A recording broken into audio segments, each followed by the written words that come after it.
한 부인이 꿈을 꾸고 아침에 남편에게 말합니다. 내가 어젯밤 이런 꿈을 꿨다라고 말하면서 당신이 나에게 다이아 반지, 다이아 목걸이를 걸어주는 꿈을 꿨는데 이 꿈이 무슨 의미일까요? 하고 물었습니다. 그랬더니 남편이 그래, 내가 당신에게 다이아 먹거리를 걸어주는 꿈을 꿨다고? 기다려봐. 오늘 저녁밤에 좋은 일이 있을 거야. 그렇게 대답을 하고 출근했습니다. 도대체 저녁 때 무슨 좋은 일이 있을까? 아내는 하루 종일토록 흥분된 그 가슴을 안고 남편의 시간 맞춰서 화장도 하고 아름다운 옷도 입고 드디어 남편 퇴근을 기다리고 있을 때에 남편이 들어왔습니다.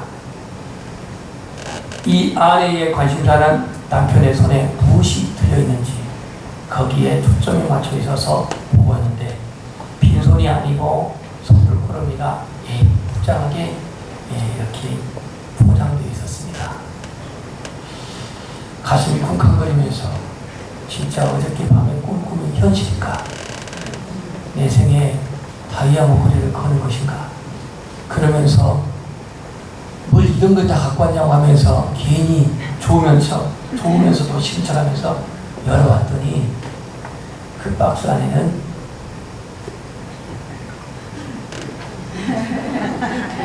자신이 기대했던 다이아 목걸이가 아니라 꿈의 의미, 꿈의 의미라는 책이 여러분들은 잠자다가 어떤 꿈을 꾸십니까? 비전이 있고 소망이 있는 그런 꿈을 꾸시길 바랍니다. 자기가 사랑했던 첫사랑의 여인이 죽었습니다. 그 시련을 달래기 위해서 이 젊은 사람은 정치 정계에 투신을 했습니다. 그는 정계에 입문하여서 어느덧 상당한 지위를 얻게 되었습니다. 하지만 그 정치 세계에 들어갈수록 더욱더 두르고 추악한 그 정치에 그는 빠지기 시작했습니다. 어느 날 정치계에 그는 게임에 몰려서 누명을 쓰게 되었고 결국은 자기 고향 피렌체를 떠나서 고향에 돌아올 수 없는 그러한 시세가 되고 말았습니다. 이제 그는 모든 걸 잃었습니다.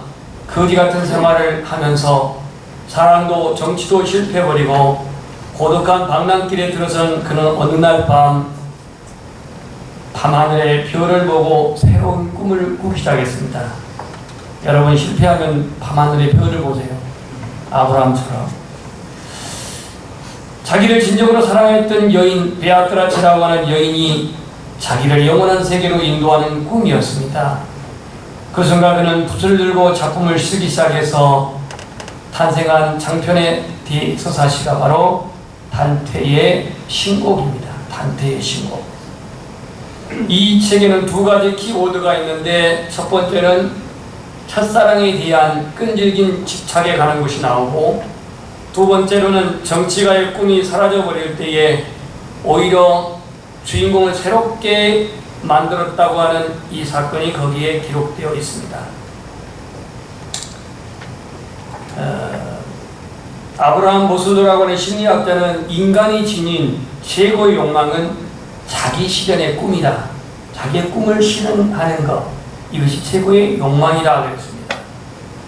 자기 실현의 꿈이 불가능해졌을 때에, 다시 말해서 꿈이 깨지고 사라졌을 때에 인간은 절망하게 된다는 것이죠. 여기서 삶의 위기가 옵니다. 대부분 명문대학생들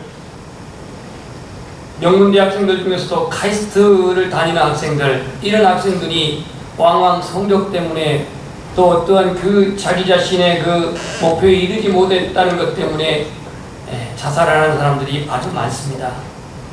그런데 삶의 위기를 극복하고 재기한 사람들의 공통분모는 사라진 꿈, 깨어진 꿈에 포기하지 않고 새로운 꿈을 다시 꾸는 사람. 이런 사람들은 다시 재기하여서 다시 일어서게 됐다는 것이죠.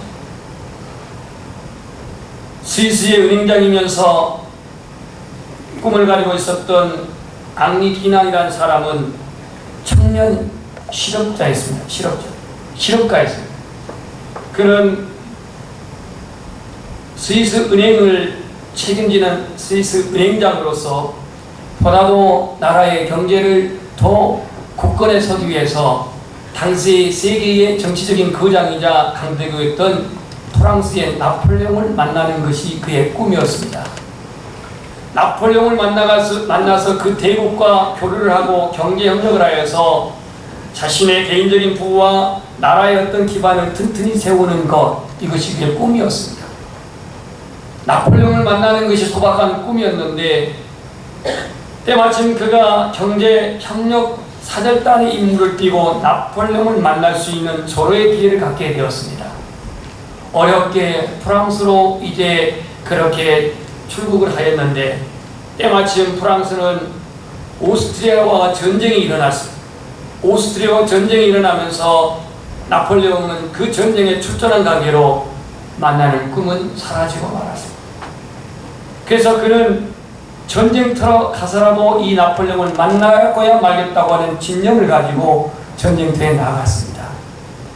나폴레옹을 만나기는커녕 보화 속에서 죽어가는 많은 전사자들, 많은 피 흘려 죽어가는 전사자들을 목격했습니다.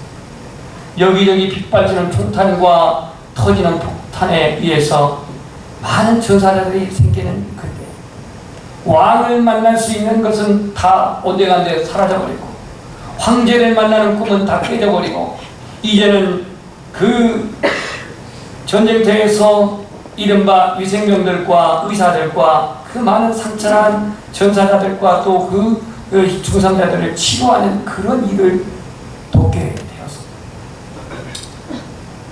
그는 경제적인 어떤 부의 꿈은 깨져버렸고 이제는 인생의 회의를 끼게 됩니다. 전투에서 저렇게 많은 사람들이 허무하게 죽어가는 것을 보면서 인생은 과연 무엇일까? 그래서 그는 새로운 꿈을 꾸게 되는데 그 현장에서 평화에 대한 꿈을 꾸게 됩니다. 어떻게 하면 이 세상에 전쟁이 없을까? 내가 저 부상당한 사람들을 위해서는 어떤 일을 해야 될까? 그러면서 그 꿈은 자신의 마음을 움직이기 시작했습니다. 자기의 마음을 지배했습니다. 몇몇 친구들과 그는 한 가지 운동을 적극적으로 전개했는데 그 운동이 바로 레드크로스입니다. 저거는 지금 십자가가 두 개인데 앞에 있는 것은 스위스 국기고요. 뒤에 있는 것은 적십자입니다. 레드크로스. 이 헨리 퀴낭이라는 사람이 스위스 사람입니다. 적십자를 자기 나라 국가와 국기와 똑같이 그렇게 만들었는데 빨간 바탕에 흰 십자가가 스위스 국기고 흰 바탕에 빨간 십자가가 적십자. 그는 개인의 어떠한 부, 경제적인 어떤 그런 부의 꿈에서 이제는 죽어가는 사람들, 아파하는 사람들, 이런 사람들을 치료하고 이런 사람 돌보는 평화를 위해서 헌신할 수 있는 그런 꿈을 그는 실현하게 되었고 그 결과 노벨 평화상의 첫 번째 수상자가 누구일까요? 방금 전에 뭐라고 안 했는가요? 예. 앙리 튀낭입니다. 앙리 튀낭. 이 앙리라고 하는 건 프랑스 말이고 그걸 영어로 하면 헨리라고 하는 거예요. 헨리. 앙리는 축구선수 이름이죠. 앙리 튀낭이라는 사람이 세계 최초의 노벨 평화상을 수상했습니다. 오늘 본문에는 제자들의 꿈이 나옵니다. 제자들의 꿈. 그들은 주님의 가르침과 훈련과 주님의 그러한 능력을 경험했던 제자들인데 여전히 그들의 꿈은 뭐냐? 오늘 6절에서 주께서 이스라엘 나라를 회복하심이 이때니까 하는 고개 드십시오. 여러분 성경 100번 말은 몰라. 이 정치적인 이스라엘이 회복이 되는 것이 그들의 꿈이었습니다. 애초에 초기에 예수님 따를 때는 그렇다 칩시다.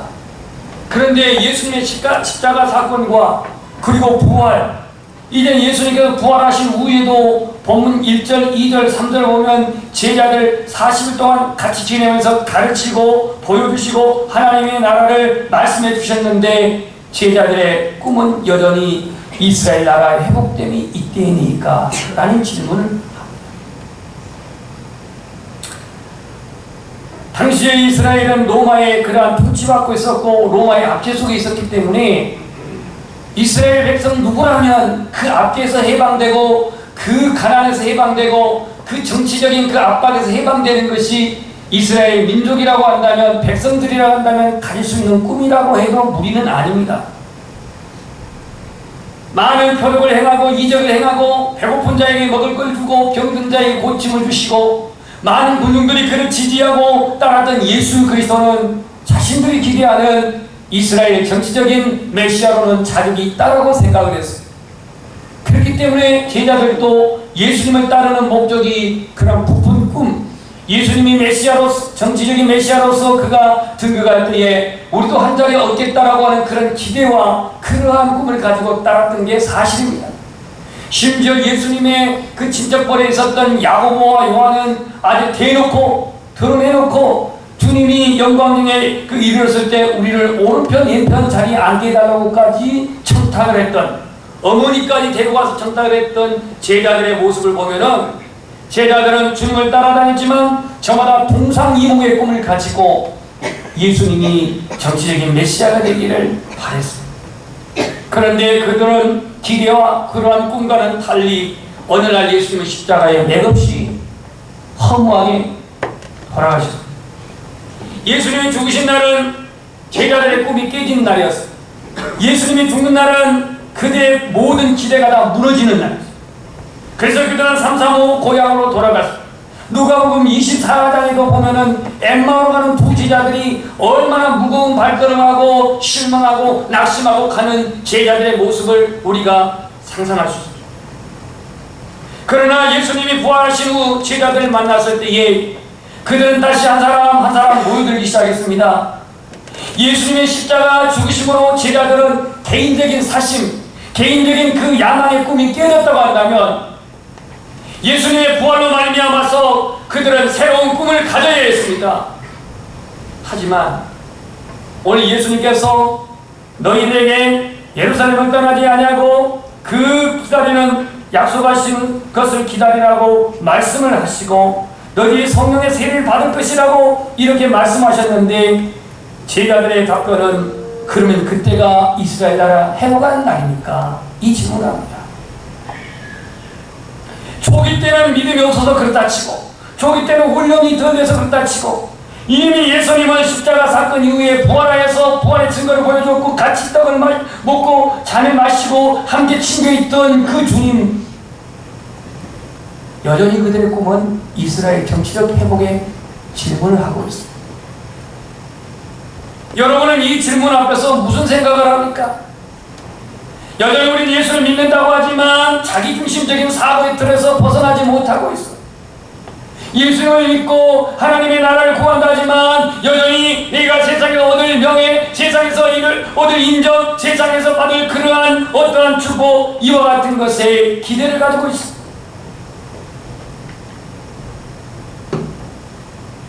한번 따라서 하겠습니다. 신앙은 하나님의 뜻을 알고 하나님의 뜻을 이루는 것이다.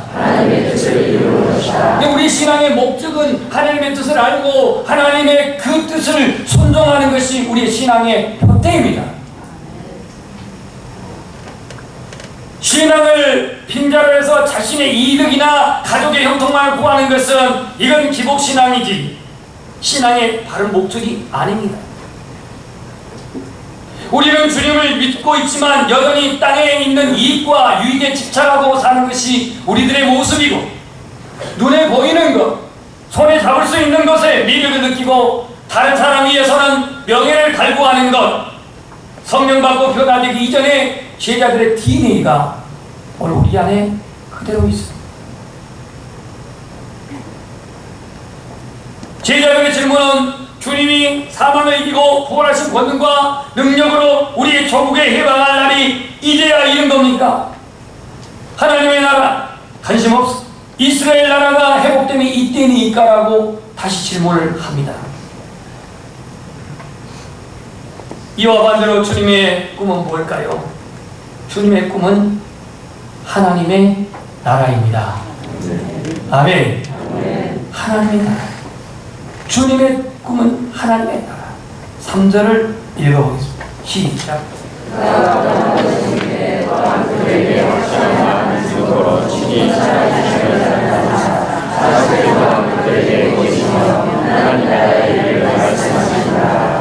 부활 후에도 제자들에게 말씀하신 것은 어느 나라의 일을? 하나님의 나라를, 하나님의 나라의 일을, 제자들에게 하나님의 나라의 일을 말씀하셨습니다. 땅에서의 어떤 부귀영화, 땅에서의 어떤 그런 형통, 땅에서의 어떤 배부름을 말한 게 아니고 부활 후에도 여전히 주님 말씀하신 것은 하나님의 나라의 일을 말한 거예요. 그런데 제자들은 아직도 이 영적인 수준이, 영적인 자학이 없어가지고 여전히 그들은 눈에 보이는 이스라엘의 회복, 정치적인 회복, 나라의 회복, 그 주권의 회복, 여기에 그들은 관심을 가지고 질문하고 있습니다. 이스라엘 백성들, 다시 말해서 제자들은 민족의 해방, 민족의 꿈을 꿨다고 한다면, 민족 회복의 꿈을 꿨다면 주님은 그보다 더 위대한 꿈을 가지고 있는 거예요. 한 지역적인, 한 민족의 회복을 뛰어넘어 하나님의 나라를 선포하고 있는 거예요. 하나님의 나라를 이루라고 말하고 있는 거예요. 아브라함의 이름은 큰 아비입니다. 큰 아비. 그러나 그 이름이 아브라함으로 하나님 바꿔줬습니다. 큰 아비에서 아브라함, 열국의 아버지로 이름 바꿔진 건 뭐냐면, 너는 민족의 한 소박한 족장으로서만이 아니라, 너는 이스라엘이라고 하는 건국의 시조로서 한 족장의 아버지가 아니라, 너는 이스라엘을 초월한 이 만방의 열방의 바로 아버지, 믿음의 아버지, 이 비전을 아브라함에게 준 거예요.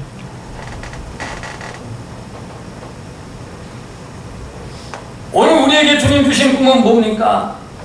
나에게 주신 꿈이 단순히 삼시세끼 밥이나 먹고 그냥 이 땅에서 적당히 살라라고 우리를 부르신 게 우리의 꿈이 아니에요. 우리가 하나님의 자녀로 부름받은 것은 하나님께서 예수님도 말했지만 성령 받고 예수를 증인이 되어 하나님의 나라를 세워가는 것, 이게 우리의 꿈이고 이게 우리의 비전입니다. 제자들이 꿈꿨던 나라는 정치적인 나라, 이 인간의 힘으로 평화를 이끄는 나라, 지상에서 살아가는데 일시적이고 순간적인 나라는 끊임없이 경쟁하고 끊임없이 싸움하는 나라입니다. 그러나 예수님이 말씀하신 하나님의 나라는 영적인 나라입니다. 성령이 통치하는 나라입니다. 말씀이 통치하는 나라입니다. 그래서 오늘 이 하나님의 나라를 우리는 이루기 위해서 하나님의 능력을 받으라, 그렇게 말씀합니다. 우리 8절을 읽겠습니다. 시작. 오직 성령이 너희에게 하시나 너희가 문을하고 세상과 온 유대와 사마리아와 땅끝까지 이르러 내 증인이 되리라 하시니라. 아멘. 우리가 하나님의 비전을 이루기 원한다면 성령을 받으라고 말합니다. 성령을 받을 때 권능이 임한다고 합니다. 우리는 힘이 없고 우리는 무지하고 우리는 능력의 한계를 가지지만 성령은 전지전능하신 주님이십니다. 성령이 함께 하시면 권능이 임하고, 그 성령이 함께 하시면 예수의 증인이 되고, 그 성령이 임하면 하나님의 나라가 새로워지고 확장되어지는 것입니다. 그래서 주님의 우선순위는 뭐냐? 성령 받으라는 겁니다. 이스라엘 나라의 회복이 먼저가 아니라, 정치적인 회복이 먼저가 아니라, 로마로부터 해방이 먼저가 아니라, 너희들의 우선순위는 성령 받고 권능 받으라는 겁니다. 오늘 우리의 꿈은 이 땅의 통일은 언제일까? 이 땅의 통일은 언제일까? 아마 주님 앞에 대한민국의 통일은 언제입니까? 적어도 애국의 정신을 갖고 있다면 이 대한민국의 통일에 대한 관심이 있을 텐데, 대한민국의 통일이 언제입니까? 라고 물을 때 주님은 이렇게 말합니다. 때와 시기는 아버지께서 정할 것이고 자기의 권한을 주셔는 너희가 알 바가 아니고 성령 받아라, 이렇게 말하는 거예요. 그러면 때와 기간은 아버지께 권한을 두셨다는 이게 뭡니까? 이스라엘 독립, 이스라엘 회복은 언제 일어났냐? 1947년 독립이 일어났습니다. 비로소 국권을 회복했습니다. 오늘 우리나라 독립이 10년 후다 아니면 8년 후다 언제일지 알 수는 없지만, 이것이 우리에게는 현안적인 사실, 현안적인 소망이고 소원이지만 그보다도 예수 믿는 우리에게 우선순위는 하나님의 나라를 세우라, 성령 받고 하나님 나라를 확장하라. 이걸 오늘 주님이 말씀하고 있는 겁니다. 하나님의 나라는 지역적인 이스라엘에 제한둘 수 없습니다. 하나님의 나라는 예루살렘이라고 하는 성전이 있는 곳에 제한둘 수가 없습니다. 하나님의 나라는 온 예루살렘과 온 유대와 사마리아 땅끝까지라고 말씀한 것처럼 하나님의 나라는 예루살렘을 뛰어넘어 온 세계에 하나님의 나라를 세우라고 말씀하십니다. 하나님의 나라는 영적인 출생 없이는 들어갈 수 없고, 자기가 주인임을 깨닫고 회개하고 믿음 가질 때에 우리는 하나님 나라의 시민이 될 수 있습니다. 그래서 예수님은 공생의 첫 번째 메시지가 뭐였어요? 회개하라, 천국이 가까웠느니라. 누가복음에는 회개하라, 하나님 나라가 가까웠다 그랬어요. 하늘나라와 하나님 나라의 차이는 뭐냐? 하늘나라는 장소적인 천국, 장소적인 그 의미를 가지고 있다면, 하나님 나라는 장소보다는 통치의 개념, 주권의 개념이 있어요. 그러니까 하나님의 말씀이 여러분 마음을 통치하고 여러분의 삶을 통치하는 하나님 나라인 거예요. 성령님이 여러분의 가정에 임재하셔서 예배하고, 성령이 여러분 가정 안에서 찬양하고, 성령이 여러분 가정 안에서 통치할 때 그곳에 하나님 나라인 거예요. 그래서 오늘 하나님의 나라의 일을 제자들에게 말씀하셨고, 그리고 이 하나님의 나라를 세우기 위해서 성령이 임하시면 권능을 받고 증인이 되리라 말씀하셨습니다. 하나님의 나라는 총칼의 전쟁이 아닌 영적 전쟁, 복음을 전하는 전도를 통해서 하나님 나라가 세워진 줄 믿습니다. 세상 나라는 개인적인 축복을 추구하지만 하나님의 나라는 개인적인 축복이 아니라 모든 민족들에게 평화를 주는 나라가 하나님의 나라입니다. 그래서 사도행전에는 하나님 나라가 어떻게 증거되고 있냐? 사도행전 8장 12절에 보면 빌립이 하나님 나라와 예수 그리스도의 이름에 관하여 전도함을 저희가 믿고 그랬습니다. 사마리아 지역에 그 하나님의 나라를 빌립 집사가 전도의 그 메시지를 삼았습니다. 사도행전 14장 22절에 보면 바울이 루스드라와 이고니온과 피시디아 안디옥에서 하나님의 나라를 전했는데, 제자들의 마음을 굳게 하여 이 믿음에 거하라 구원하고 우리가 하나님 나라에 들어가려면 많은 환난을 겪어야 될 것이다 그랬습니다. 실질적으로 루스드라에서 바울은 돌에 맞아 죽을 뻔했습니다. 죽었다 살아났습니다. 사도행전 20장 25절에 보면 에베소 교회 장로들에게 밀레도 항구에서 그들을 초대해놓고 보라, 내가 너희 중에 왕래하여 하나님 나라를 전파하였으니 지금은 너희가 다 내 얼굴을 다시 보지 못할 줄 아노라 그랬습니다. 하나님의 나라를 에베소에서도 피시디아 안디옥 터키에서도 그리고 사마리아에서도 하나님의 나라를 전했다라고 사도행전은 기록하고 있습니다. 여러분, 예수 믿으면 복을 받습니다. 다시 묻겠습니다. 예수님 믿으면 복을 받습니다. 이건 틀린 말이 아닙니다. 그러나 따라서 예수 믿으면 고난도 받습니다. 뒤에 복은 다 좋아요. 근데 고난은 좋아할 사람이 아무도 없어요. 근데 고난을 통해서 우리는 더 믿음이 성숙해지고, 고난을 통해서 하나님의 뜻을 알게 되고, 고난을 통해서 하나님의 나라가 더 세워진다는 사실입니다. 이건 성경의 원칙. 그래서 하나님 나라에 들어가기 위해서는 고난도 환난도 겪어야 한다고 그랬어요. 하나님 나라에 들어가기까지 환난도 고난도 받는 길이기 때문에 그 길을 십자가 길이라고 하지 않습니까? 제자들의 꿈은 땅의 그 독립, 이스라엘 나라의 독립, 민족의 독립을 꿈꿨지만, 예수님의 꿈은 이스라엘 민족의 꿈이 먼저가 아니야. 이스라엘 나라의 회복이 먼저가 아니야. 하나님의 나라가 심령 안에 세워지고 가정 안에 세워지고 그 민족 안에 세워지는 것이 주님의 꿈이었습니다. 그렇다면 오늘 여러분의 우선순위는 뭡니까? 여러분의 우선순위, 오늘 예수님께서 말씀하십니다. 7절에 이르시되 때와 시기는 아버지께서 자기 권한에 두셨으니 너희가 알 바는 아니요. 예수 그리스도의 제자들의 질문에 주님이 이런지에 거부하는 그런 질문이었다기보다는, 질문에 묵살했다라고 하는 의미보다는 주님이 말씀하시는 것, 이스라엘 독립도 하나님의 때, 하나님이 정한 시기에 있겠지만, 그러나 너희들이 지금 먼저 구해야 할 것은 하나님의 나라를 세우라는 겁니다.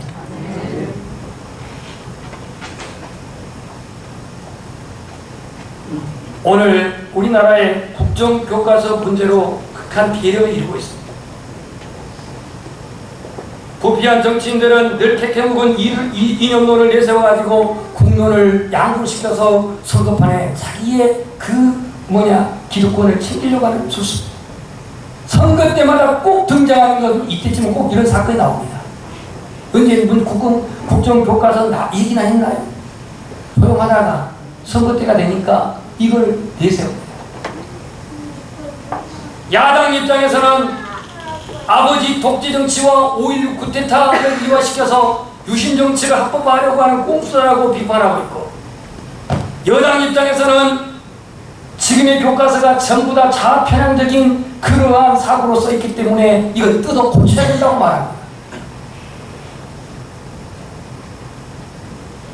요즘 학생들까지 일어나가지고 왜 역사를 정부가 뜯어고치, 무슨 일본 나라입니까? 우리나라 가면서 학생들까지 데모를 하고 있어요. 중고등학생. 오늘 우리 그리스도인의 우선순위는 내 가정보다도, 내 민족보다도, 내 조국보다도, 내가 얼마나 잘 먹고 잘 사느냐보다도 하나님의 나라를 신령 안에, 가정 안에, 교회 안에, 민족 안에 세우는 것이 우선순위입니다. 자, 이제 영상 하나를 보겠습니다. 영어 좀 꺼주십시오. 이 하나님의 나라가 뭔지 이 영상을 한번 통해서 잠시 보겠습니다. 저기 지금 얼굴 나오신 저분은 우리가 잘 알고 있는 공인원 선교사입니다. 지금 목소리 찬양하는 당사자인데요. 케냐에서 14년, 저기 지금 네토나이 교회입니다. 14년 동안 선교를 하면서 전혀 하나님을 예배하지 않는 그곳에서 하나님을 예배하고 있고, 또 학교 사역을 하면서 그 태어나면서부터 자란 아이들이 복음으로 그렇게 신앙 교육을 받고 자라가고 있는 저 하나님 나라의 공동체가 얼마나 많은 영혼들이 돌아왔는지 600명의 아이들이 저 학교에 나오고 있는데요. 이 아이들이 먹을 것이 없어서 급식 사역을 하면서 하루에 한 끼씩 그 빈민 아이들의 그 식사를 지원하는데 그게 한 달에 60만씩 들어간다고 합니다. 처음에 갔을 때에 그 귀에서 진물이 나고 고름이 나고 염증이 나는 그 아이들에게 약을 이렇게 또 처방해서 깨끗해지고, 또 많은 아이들이 에이즈로 말미암아 고통당하고 있고 빈민으로 저렇게 시달리고 있는 저 지역에서 하나님의 나라를 굳게 세우고 있습니다. 넨토나이 지역은 멀지 않는 지역인데도 차로 3시간 반. 아까 두루카나라고 하는 지역은 차로 이틀 동안 1000km를 가는데 가면서 무장 강도를 2번이나 당해가지고 죽을 뻔한 적도 있고, 가진 것을 다 빼앗기고, 또 차가 고장나게 되면 맹수로 말미암아서 사자, 하이에나 이런 동물들이 쉽게 볼 수 있다고 합니다. 그런 목숨을 그렇게 각오하고 이 복음을 전하는 선교사님의 사역, 금주에 제가 잠시 듣게 됐는데요. 한 번은 선교사님 사택의 무장 강도가 그 선교사님 사역 중에 일어나가지고 사모님과 2 아들들이 그 강도를 당해가지고 수년 동안 사모님이 정신적인 충격에 시달리기도 했다고 합니다. 오늘 우리의 삶의 우선순위는 무엇입니까? 오늘 우리 그리스도인의 우선순위, 오늘 예수님께서 말씀하십니다. 너희가 성령을 받으면 권능을 받고 예루살렘과 온 유대와 사마리아와 땅끝까지 이르러 내 증인이 되리라, 이렇게 말씀합니다. 오늘 우리 그리스도인들에게 우선순위, 이 자리에 여러분들이 예수님을 아직 만나지 않았다면, 예수님을 확신하지 못한다면 여러분의 우선순위는 예수님을 만나는 것이 우선순위인 것입니다. 내가 하나님의 자녀로 확신한다면 나의 우선순위는 성령 받고 예수님의 증이 되는 것이 우선순위입니다. 지금까지 여러분 무엇을 위해서 살아왔든 간에 이제 우리의 남은 때, 나머지 인생을 여러분 무엇을 위해 살아가겠습니까? 주님께서는 하나님 나라의 찬란한 꿈을 저와 여러분을 통해서 실현하고자 오늘도 부르셨습니다.